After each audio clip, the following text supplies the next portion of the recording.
Welcome to our Monday edition of Facebook Live. Today is the online recovery support group or addiction recovery support group. So, welcome. This group is supported by the Sandhills Opioid Response Consortium, and this is a forum where people in recovery can come together. We are here to encourage and support individuals in their recovery journey by sharing our own experience, strength, and hope. Our meetings consist of daily readings, meditations, devotionals, as well as open discussions. We only ask that when sharing, you adhere to the rules and guidelines of the page. All recovery paths are welcome. Please feel free to share your questions or concerns or comments throughout the meeting by typing it into the comments. So, welcome. And today I thought we would talk about the 10 basic principles of recovery. So I printed off some the basic ones, and then I'll just make comments about each one as we go. So long-lasting success in recovery is much more than attending therapy sessions or other recovery-related activities. The American Psychological Association has identified 10 basic principles that must be incorporated into one's recovery in order to maximize chances for success. And these are the basic principles across the board. There's guiding principles and there is components of recovery, but we're going to talk about the principles today. So, and my name's Kelly Kirk. Sorry, my name's Kelly Kirk. I'm in recovery. It'll be 6 years in September. So, I know how it is. I've been there.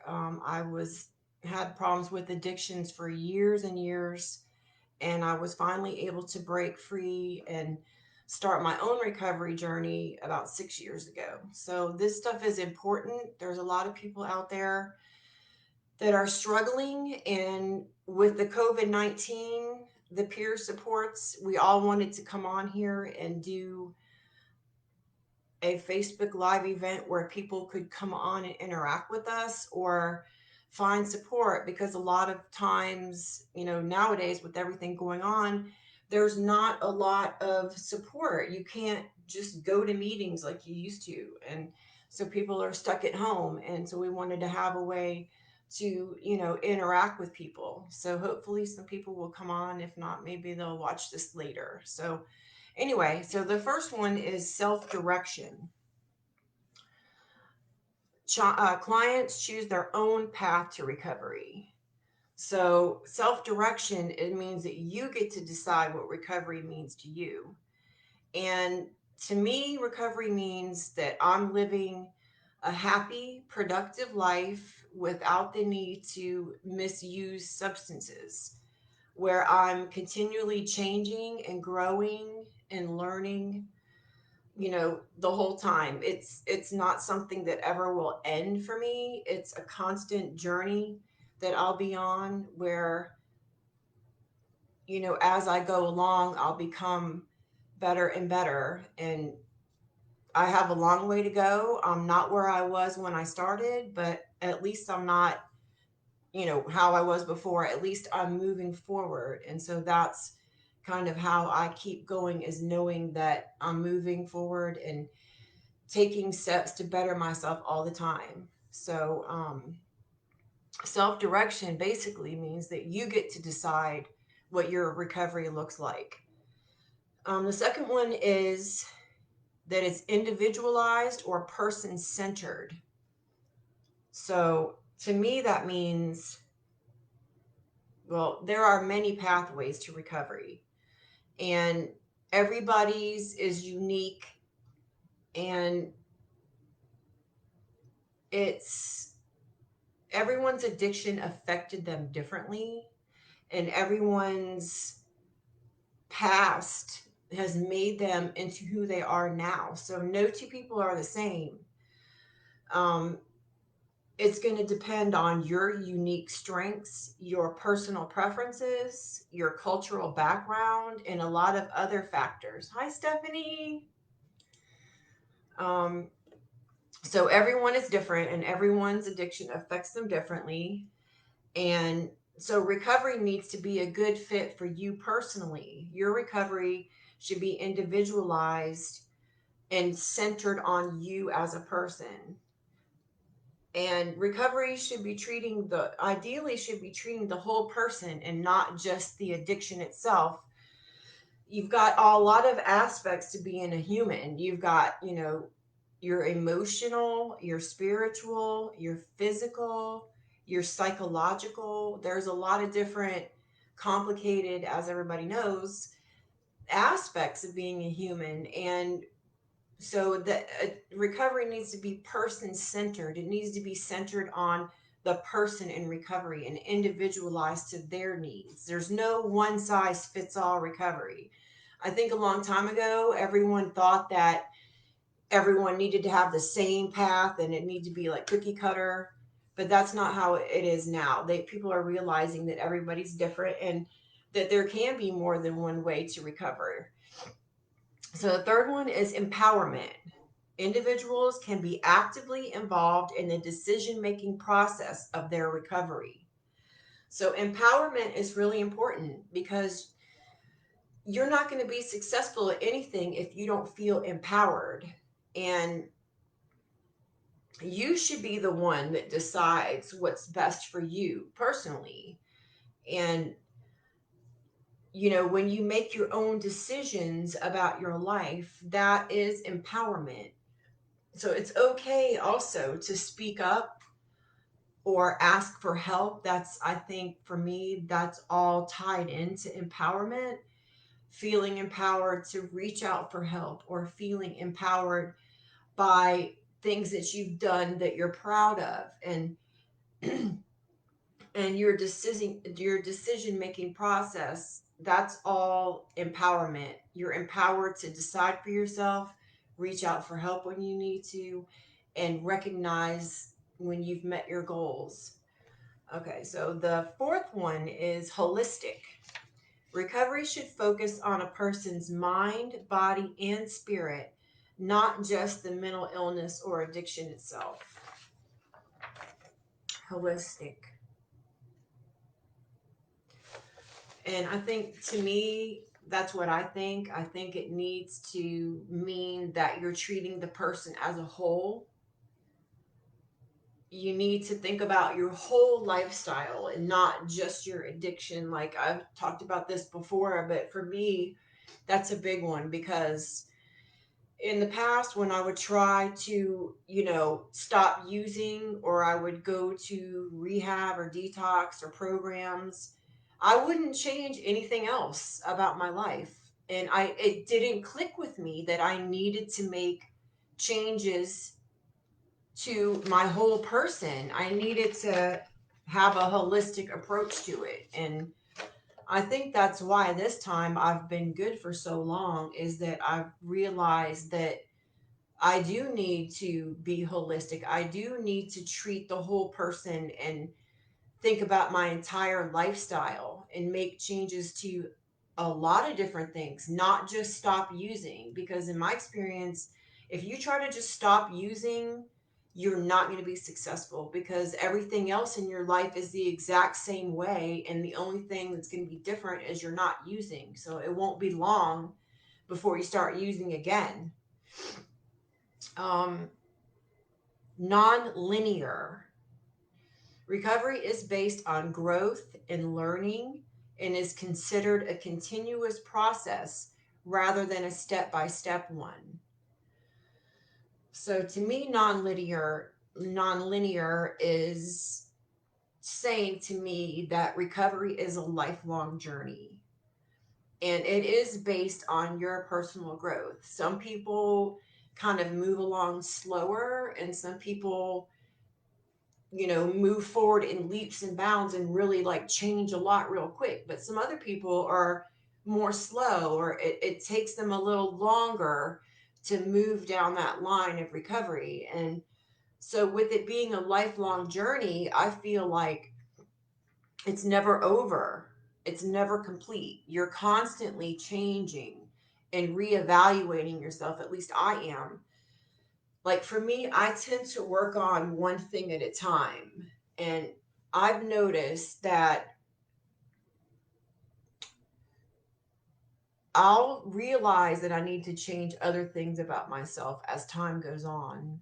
Maybe things I hadn't noticed before. And I think some of it has to do with the fact that, as your mind clears, you start to see yourself more clearly, or you start to, you break some of those stereotypes of how you saw yourself, and you realize that you're not just an addict.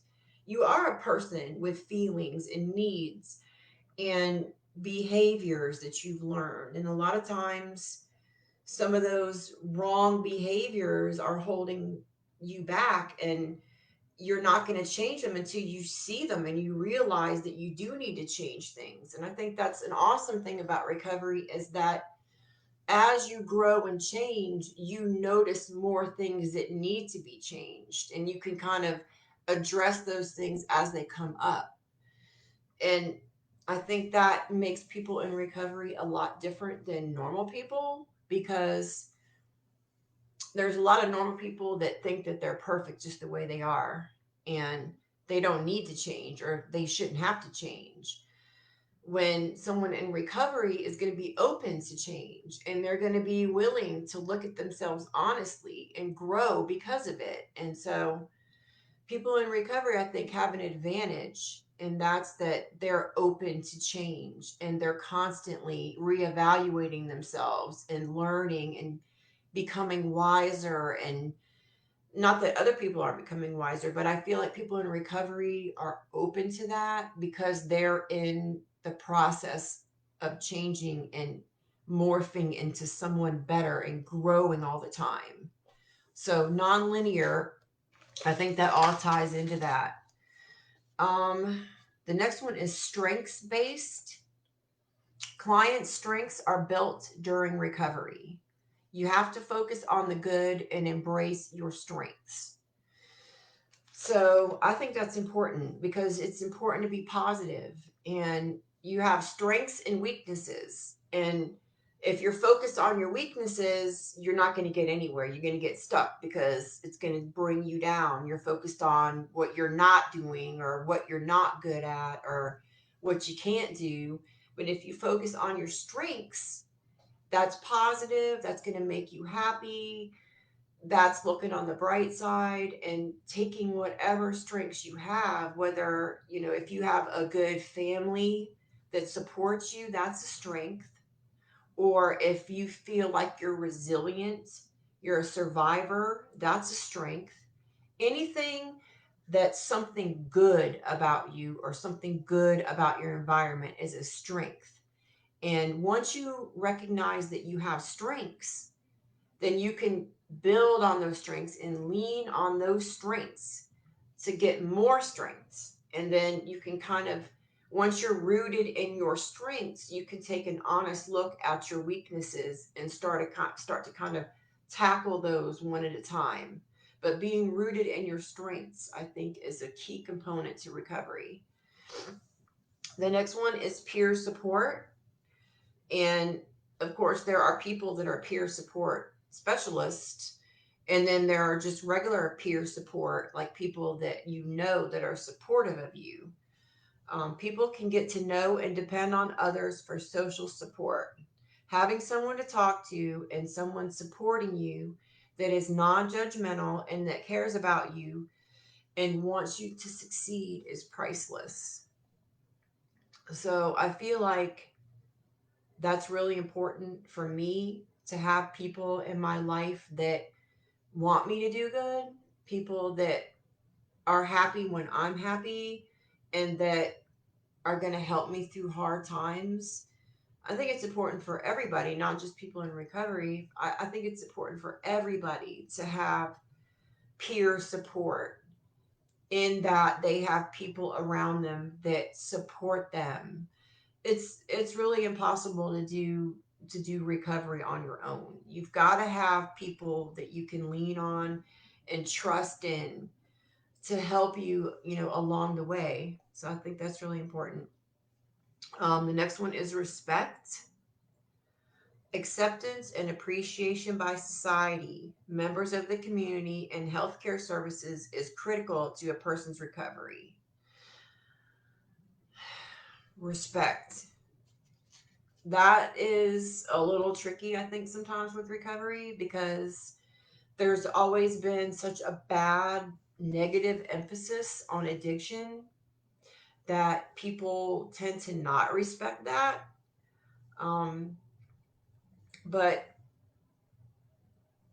I think the more people come out that are in recovery, that are setting a good example for others, that are showing that it can be done, that recovery is possible, and that people do recover, I think that's helping the whole cause, rather than just showing somebody that's really down on their luck or someone that got arrested and tying that into addiction. That gives you a negative connotation about it. But the more people that come out and show that it can be done and that, hey, I'm doing it, that helps a lot with um, the members of the community and acceptance and appreciation. And I think probably what they're talking about more here is that people deserve respect. People in recovery deserve respect, just like everyone else. And when they're accepted and appreciated by society, that is a good factor that they can count on their side in their recovery. And the last one is, no, there's two more.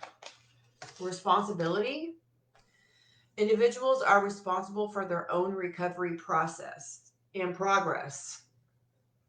Yeah, you are responsible for yourself. And you're responsible for the decisions you make, and you're responsible for your actions, whether they're good or bad. For me, I feel like, we all mess up, and you're not always going to do the right thing. For me, I try to do what I think is best at the time. But even when I'm wrong, I try to take responsibility for that. And I didn't always do that. I used to blame people a lot, or blame, as long as the blame wasn't on me, I would be blaming everybody else, whether my parents or this person or the doctor or whoever it was. So, yeah, I think it's really important to take responsibility. And that is a foundational thing in recovery, because when you take responsibility for your own actions, then you're owning it and you're taking it onto yourself, and you can learn from that, and I think that helps people grow up a lot when they start taking responsibility for themselves. And it can be a good thing, when you start doing well in recovery, take responsibility for that too. Like, own your successes. Okay, the last thing is hope, which I think this is the best thing. The overall message of recovery is hope for a better future by overcoming one's obstacles. I think for me,